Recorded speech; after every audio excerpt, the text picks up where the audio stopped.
안녕하세요. 반갑습니다. 저는 신갈중앙교회에서 신앙 강좌부를 담당하고 있는 김평한 목사라고 합니다. 오늘 우리 교회에서 진행하고 있는 매주 말씀 암송이 있는데요. 이 말씀 암송을 개인적으로 어떻게 하면 더 풍성히 누리실 수 있는지, 묵상할 수 있는지, 또 이걸 가지고 어떻게 삶 속에서 또 교회 공동체 안에서 나눌 수 있을지에 대해서 우리가 함께 좀 나눠보고 좀 가이드를 제시하고자 합니다. 영상에도 내용들이 잘 나오니까 이 화면을 잘 보고 따라오셔도 좋고, 강의안을 함께 가이드 책자를 보시면서 따라오셔도 좋을 것 같습니다. 되게 준비가 되셨나요?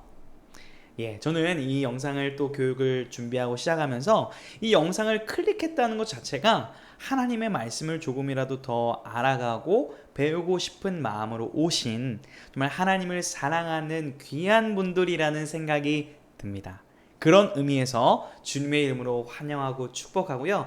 우리 시간 잠깐 영상이긴 하지만 저는 시공간을 초월하시는 성령 하나님께서 오늘 이 시간을 통해 놀라운 역사를 주실 것을 신뢰하는데요. 스스로 이렇게 한번 좀 이렇게 격려해 줬으면 좋겠습니다. 토닥토닥 하시면서 말씀의 사람으로 거듭나자 이렇게 한번 축복하겠습니다. 말씀의 사람으로 거듭나자. 이미 말씀의 사람이지만 우리가 더욱 매일매일 말씀으로 새롭게 되는 은혜를 경험하는 우리가 되기를 소망합니다. 우리 이제 암송 가이드를 좀 시작을 해보도록 하겠는데요. 어느 정도의 순서를 좀 제시해 드리려고 합니다. 하나씩 보여드리도록 할게요. 첫 번째는 기도하기입니다. 두 번째는 말씀 읽기고요. 세 번째는 읊조리기. 네 번째는 질문하기. 다섯 번째는 적어보기. 여섯 번째는 기도하기. 일곱 번째는 나누기입니다. 벌써 여기서부터 허걱하시는 분이 계실 수 있을지 모르겠습니다. 왜 이렇게 말씀을 암송하는 게 더 어려운 거야? 라고 이렇게 생각하실 수 있는데요. 절대 힘들고 어렵게 하려는 것이 아니라 조금이라도 더 이해하고 풍성하게 하실 수 있도록 이렇게 나눠 놓은 것 뿐이니까 너무 걱정하지 마시고 두려워하지 않으셨으면 좋겠습니다. 말씀 암송의 핵심은 그 말씀을 토시 하나 안 틀리고 외우는 것이 아니라 말씀 자체를 가까이 하는 것이 포커스이기 때문에 우리가 말씀에 대해서 한번 생각해 보기를 원합니다. 이 7가지를 제가 어떻게 하면 좀 쉽게 이해할 수 있을까 생각하다가 앞글자만 따서 이렇게 얘기해 볼 수도 있을 것 같아요. 기마릅질 적기나 기마릅질 적기나 이렇게 외우실 필요는 없습니다. 그냥 하나씩 살펴보도록 하겠습니다. 우리가 이제 책자를 보시면서 한다고 한다면 샘플 구절을 먼저 읽어보고 이 말씀을 토대로 우리가 어떻게 말씀 암송을 해나가는지를 함께 살펴보기를 원하는데요. 우리 베드로전서 2장 19절에서 20절 말씀을 우리가 5월 7일 주간 암송했던 적이 있거든요. 우리가 다시금 한번 이 구절을 읽고 다음 순서들로 진행을 해보도록 하겠습니다. 함께 읽어보겠습니다. 시작! 부당하게 고난을 받아도 하나님을 생각함으로 슬픔을 참으면 이는 아름다우나 죄가 있어 매를 맞고 참으면 무슨 칭찬이 있으리요? 그러나 선을 행함으로 고난을 받고 참으면 이는 하나님 앞에 아름다우니라. 베드로전서 2장 19절에서 20절 말씀. 아멘. 우리 영상으로 이 교육과 강의를 참여하고 있는 우리 여러분들의 목소리로만 한 번 더 이 말씀을 읽으면서 힘차게 고백했으면 좋겠습니다. 시작!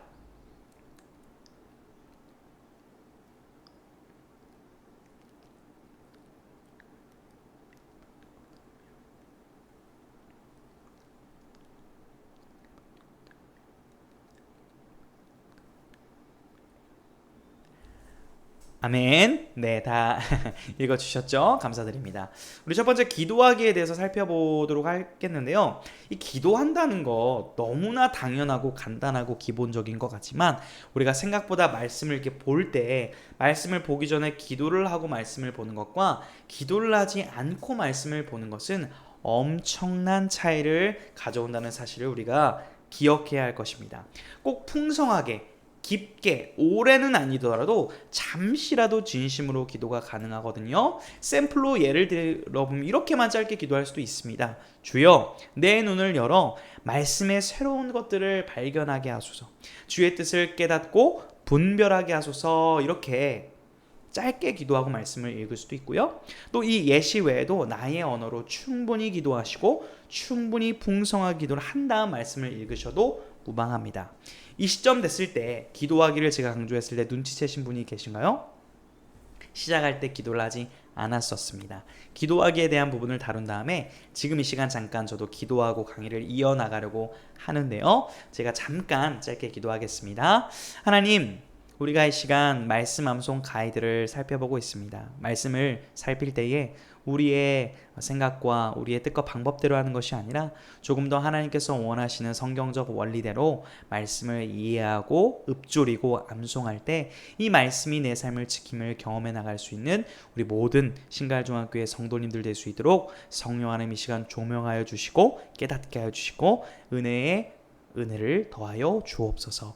예수님의 이름으로 기도합니다. 아멘. 네, 감사합니다. 두 번째로는 이제 기도를 했으면 말씀을 읽는 것입니다. 그런데 말씀을 읽을 때 우리는 바른 이해와 바른 묵상을 위해서는 말씀을 읽는 방법도 바르게 읽어야 되는 것이 상당히 중요합니다. 한 구절을 우리가 이제 암송 구절로 드리는데요. 자칫 이 암송 구절만 반복적으로 읽고 생각하고 묵상하다 보면 그 말씀 자체가 원래 의도하고 있는 하나님의 뜻이 있는데 그것보다는 내 기준과 내 생각대로 그 말씀을 이해할 수 있는 위험성이 있습니다. 무슨 말인지 좀 어려우시죠? 뒤에 좀 설명을 드릴 건데요. 그렇기 때문에 우리가 말씀을 읽을 때는 그 구절만 읽기보다는 시간을 내어서 말씀을 읽는다면 그 앞뒤의 구절을 읽고 그 전체의 넓은 그 장을 함께 읽는 것이 이 암송 구절을 제대로 이해하고 묵상하는데 도움이 될 것입니다. 예를 들어서요, 우리가 잘 알고 있는 욥기 8장 7절 말씀이 이렇습니다. 내 시작은 미약하였으나 내 나중은 심히 창대하리라. 아멘. 이렇게 이 구절로 설교를 해본다고 하겠습니다. 사랑하는 여러분, 지금의 시작은 어렵고 힘들고 미약할 수 있지만 여러분의 나중은 심히 창대할 것을 믿으시면 창대해질 줄로 믿습니다. 할렐루야! 너무 듣기 좋은 설교입니다. 그래서인지요, 이 구절이 어디에 많이 붙어 있냐면 우리 크리스찬들의 자영업장, 사업장에 많이 붙어 있는 것을 보게 됩니다. 그런데 이 말씀은요, 하나님께서 직접 욥에게 하신 말씀이 아니라 욥의 친구인 빌닷이라는 사람이 한 말인데요. 이 말의 의미는 이런 의미입니다. 욥아, 네가 잘못했으니까 지금 하나님께 벌을 받았지. 너 빨리 회개해야 돼. 회개하면 지금은 다 재산도 잃고 아내도 잃었지만 나중에 하나님께서 다시 복을 주시고 잘 풍성하게 채워주실 거야 라는 말입니다. 반은 맞고 반은 틀린 말이죠. 욥기에 나온 욥의 고난은 욥의 잘못 때문에 그랬던 것이 아니기 때문에 그렇습니다. 이처럼 우리가 앞구절, 뒷구절을 보게 되면 이런 의미를 파악할 수 있게 되는데요. 이런 대표적인 구절이 또 있습니다. 빌립보서 4장 13절 말씀인데 우리 한번 같이 읽어보겠습니다. 시작. 내게 능력 주시는 자 안에서 내가 모든 것을 할 수 있느니라. 아멘. 이 구절을 가지고 나는 지금 어렵고 힘들지만 하나님을 붙들고 나가면 모든 것을 할 수 있어. 나는 집을 살 수도 있고 대학에 좋은 데도 갈 수 있고 나는 사업에 성공할 수 있을 거야 라고 긍정적으로 적용을 하는 경우가 참 많은데요. 이 문장의 구절의 앞에를 보게 되면 사도 바울은 지금 감옥에 갇혀 있습니다. 그리고 가난하고 배고플 때도 있었고 예전에는 풍부한 삶을 살았었을 때도 있습니다. 그러나 지금은 가난하고 배고프더라도 지금 주어진 상황 가운데서 예수 그리스도를 믿고 그 안에 있으면 나는 이 상황을 감사함으로 자족함으로 이겨낼 수 있다라는 그 신앙의 비결에 대해서 이렇게 고백하는 거거든요. 그래서 우리가 이 한 구절을 외울 때 조심해야 되는 것은 자칫 내가 이해하고 싶은 대로 이해할 수 있다라는 점을 우리가 주의할 필요는 있습니다. 그렇기 때문에 말씀을 읽으실 때는 이렇게 구절을 많이 보는 것도 좋으시지만 시간을 내어서 그 암송 구절이 나온 우리 주일 설교 본문이 있지 않습니까? 예를 들어 지금 베드로전서 2장 우리가 실습 샘플로 살펴보는 구절은 사무엘상 19장으로 주일 설교를 하시던 그 흐름 안에서 암송 구절이 나온 것이거든요. 그럼 먼저 우리가 주일 본문을 다시 한번 읽어보는 그 시작이 참 중요할 것 같고요. 또 2장 19절과 20절을 읽기 전에 2장 1절부터 끝절까지 한 장을 전체를 한번 읽어보는 것입니다. 그 다음에 이제 암송 구절을 읽게 되면 먼저 전체의 숲을 바라보고 그 나무를 바라보게 되기 때문에 그 구절을 조금 더 하나님께서 무엇을 원하시는지 그것을 잘 이해하고 분별할 수 있는 말씀 암송이 될 것입니다. 좀 길게 설명을 드려서 따분할 수도 있겠지만 너무나 중요한 원리이기 때문에 한번 실천해 보실 수 있기를 원합니다. 그 다음은 읍조리기인데요. 말씀 암송의 사실 핵심 여기에 있습니다. 앞부분이 조금 어려워서 넘어가시더라도 반복해서 그 말씀을 읽고 생각하고 기억해내는 것이 말씀 암송의 핵심입니다. 똑같은 말씀을 반복해서 읽으면 지루하지 않을까, 별로지 않을까라는 그런 편견들을 내려놓고 성령 하나님께서 새롭게 내 마음 가운데 깨닫게 하실 것을 기대하는 마음으로 반복적으로 읽는 것이 핵심입니다. 이 읍조리기 단계에서는 참 많은 방법들이 있을 수 있는데요. 나만의 방법이 있을 수도 있어서 일단 여러 사례들을 소개하고 우리 각자가 함께 고민해 봤으면 좋겠는데요. 먼저는 아무에게도 방해받지 않은 시간과 장소를 구분하는 것은 중요합니다. 그래서 말씀을 소리내서 그저 읽는 것입니다.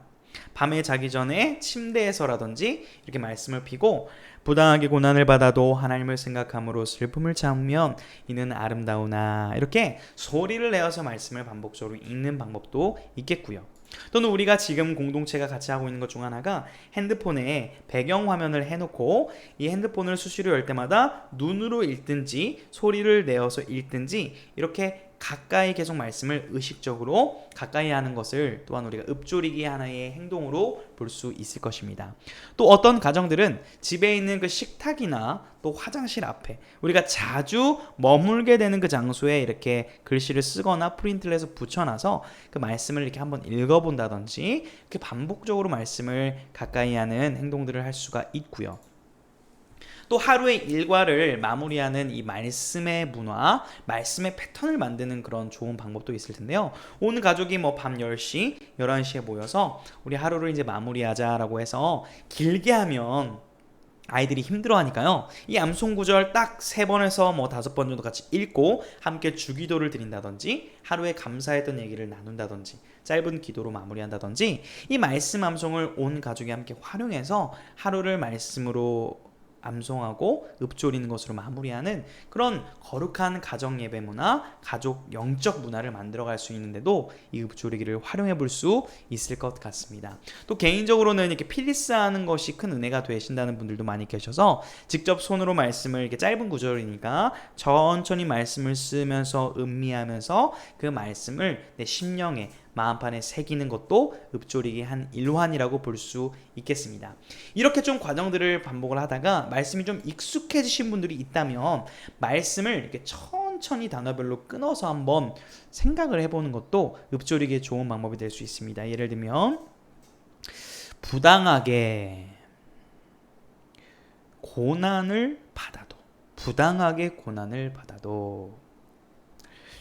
하나님을 생각함으로 참으면 하나님을 생각함으로 슬픔을 참으면 부당하게 고난받을 때 하나님을 생각함으로 이런 식으로 천천히 한 단어 한 흐름씩 끊어서 이렇게 소리를 내서 생각해 보는 것도 좋은 그런 읍조리기라고 할 수 있을 것 같습니다. 중요한 것은 여기에서 제시된 것은 하나의 케이스고 사례이지 이렇게만 해야 된다는 것은 절대 아닙니다. 그래서 각자가 말씀을 반복적으로 읽고 그렇게 가까이 할 수 있는 방법들을 좀 고민해 보시고 실천해 보셨으면 좋겠습니다. 읍조리다 보면 자연스럽게 질문하기가 등장을 하게 되는데요. 좋은 묵상의 출발점은 좋은 질문을 던지는 것이라고 합니다. 그래서 본문에 나온 이 단어가 무슨 의미이지? 이 구절에서 하나님께서 의도하시는 바가 무엇이지? 라는 것을 이렇게 생각해보고 질문을 던지고 그 질문에 또한 질문을 이어가고 그 질문에 대한 답을 나름대로 내려가는 과정을 통해서 우리가 풍성한 말씀 암송을 할 수 있다라는 것입니다. 말씀을 읽으면서 그냥 어떤 깊은 질문보다도요 간단한 질문이라도 그냥 적어보는 거고 또 생각해보는 것 이것이 먼저 중요할 텐데요. 오늘 구절로 살펴본다면 이런 것입니다. 부당하게 고난을 받는 건 뭘까? 그냥 고난받는 것과 부당하게 고난받는 것은 무슨 차이가 있을까? 그럼 나는 부당하게 고난을 받은 적이 있는가? 이렇게 생각을 해볼 수 있고요. 나는 부당하게 고난을 받은 적이 없는 것 같은데 그렇다면 왜 이런 고난을 받지 않았을까? 내 삶에 하나님이 선하게 인도해 주셨던 것일까? 아니면 좋은 사람들을 만났던 것일까? 이렇게 돌아보면서 질문을 이어볼 수 있고요. 또 9절에 생각해 보면 근데 고난을 받는데 원망과 불평이 나오는 게 당연한 건데 고난과 고통을 당할 때 왜 하나님을 생각하며 참으면 이게 아름답다고 표현했을까? 아름답다? 과연 아름다운 것일까? 이것을 조금 분풀이하고 표현하고 힘들 때 힘들다고 하면 안 되는 것인가? 이런 질문들이요. 그러면 하나님을 생각한다는 것은 무엇이지? 말씀을 보는 것인가? 기도를 하는 것인가? 눈을 감고 잠깐 묵상을 하면 되는 것인가? 하나님을 생각한다는 게 뭘까? 이런 식으로 계속 그냥 답을 쉽게 내리기보다 여러 가지 말씀에 대한 질문들을 해 나가는 것입니다. 그래서 어떤 주에는 이 질문에 대한 답을 못 내릴 수도 있고 어떤 주에는 질문이 한 개만 나올 수도 있고 어떤 주에는 질문이 막 100가지가 나오는데 뭐 10가지 정도는 풀릴 수도 있고 풀리지 않는 경우가 있을 수도 있고 그러나 중요한 핵심은 이렇게 말씀 자체를 생각하는 것이 의미가 있다는 것을 계속 반복적으로 말씀을 드리고 있습니다. 적어보는 것을 권면을 드리는데요. 이렇게 생각을 하다 보면 그 생각이 날아가게 되는 경우가 있습니다. 그러나 생각이 달아나지 않도록 그때의 순간의 생각을 기록하는 것은 그 질문에 대한 풍성한 답변으로 이어지는데 좋은 지름길이 된다고 할 수 있습니다. 그래서 글로 어떤 생각들이나 마음들이나 질문들이나 답변 등 다양한 것들을 적어볼 수가 있을 것 같은데요. 내가 던졌던 질문에 대한 답이 생각나면 그렇게 끄적끄적 적어보는 것입니다.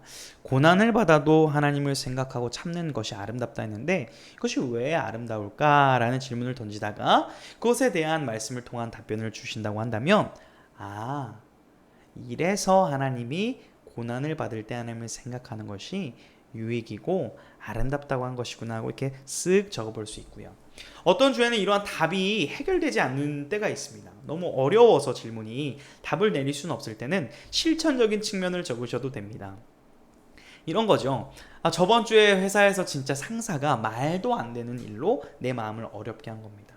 지난주에 말도 안 되는 이유로 우리 시어머니께서 또 며느리께서 또 아들이, 딸이, 부모님이 내 마음을 몰라주는 겁니다. 속상하게 하는 겁니다. 억울한 겁니다. 분명 나는 잘못이 없는데 그런 잘못을 했다라고 누명을 쓰게 되는 경우가 참 많이 우리 가운데 있지요. 그럴 때 분명 다음에도 이런 일이 일어날 건데 오늘 말씀을 보니까 그럴 때 하나님을 생각하고 참으면 아름답다고 했으니까 똑같이 이런 일이 앞으로 일어나겠지만 그 순간 기도해봐야겠다 라는 어떤 그런 실천적인 부분을 적을 수도 있고요. 또 이런 어떤 실천이 마땅히 떠오르지 않을 때는 그냥 말씀을 읽고 반복적으로 생각하면서 드는 어떤 개념이 있을 수 있습니다. 고난과 연결되는 게 십자가를 적을 수도 있죠. 십자가.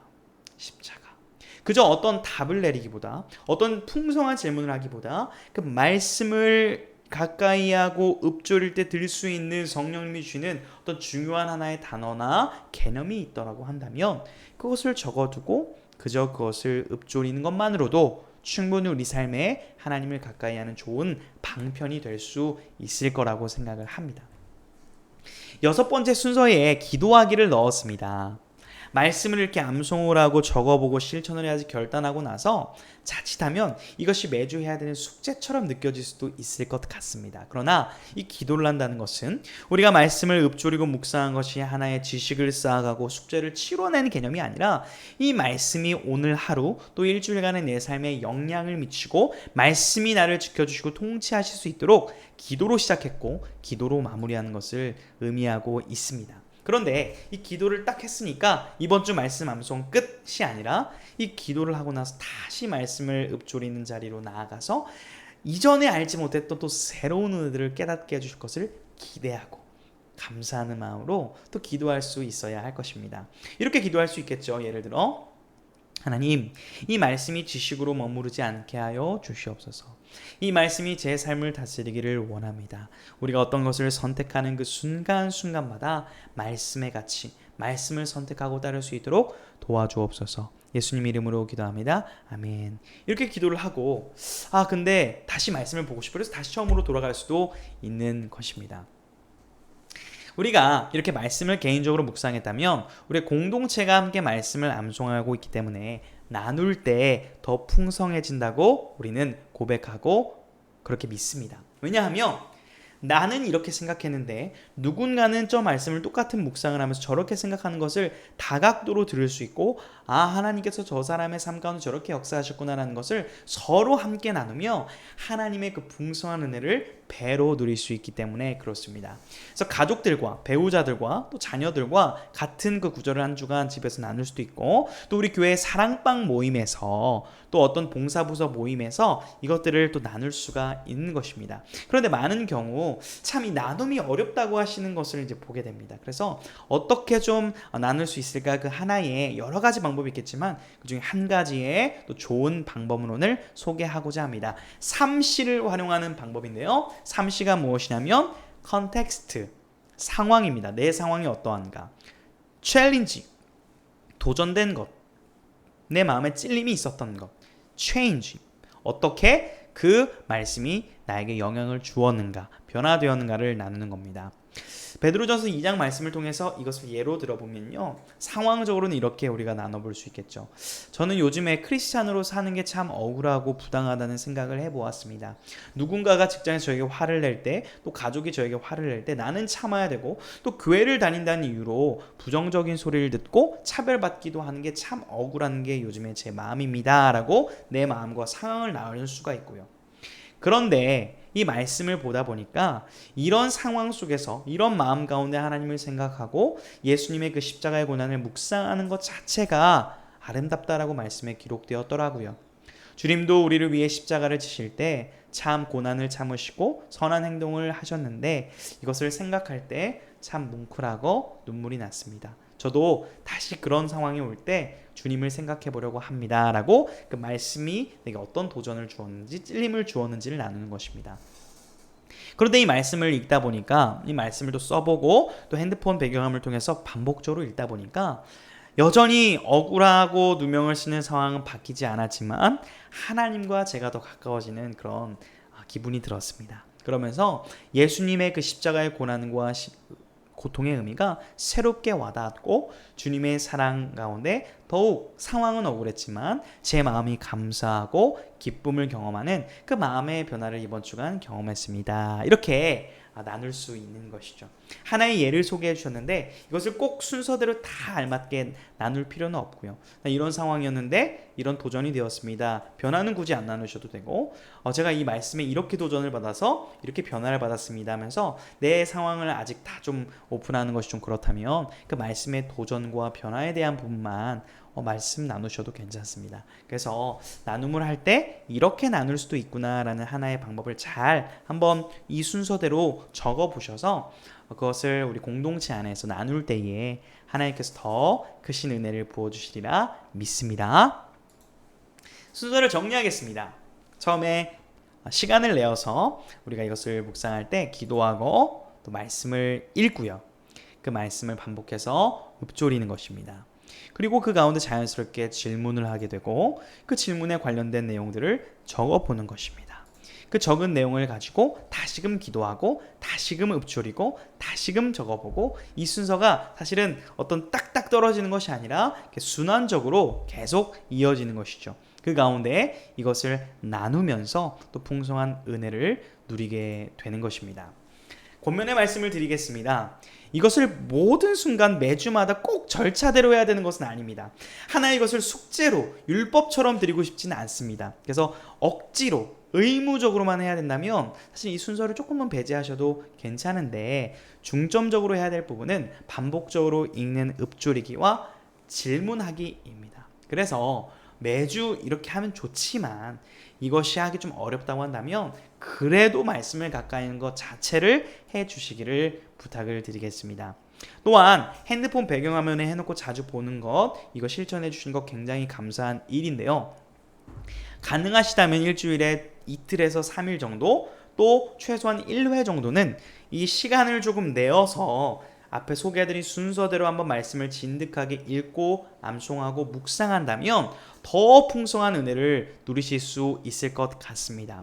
이 말씀 암송의 장점은 큐티 같은 경우는 매일매일 본문이 달라져서 새로운 본문을 그날그날 소화를 해야 되는데, 이 말씀 암송은 한 주간의 그 한 구절을 가지고 반복적으로 여러 번 읽을 수 있으니까 아마 더 깊이 있게 그 의미를 누리실 수 있을 것 같습니다.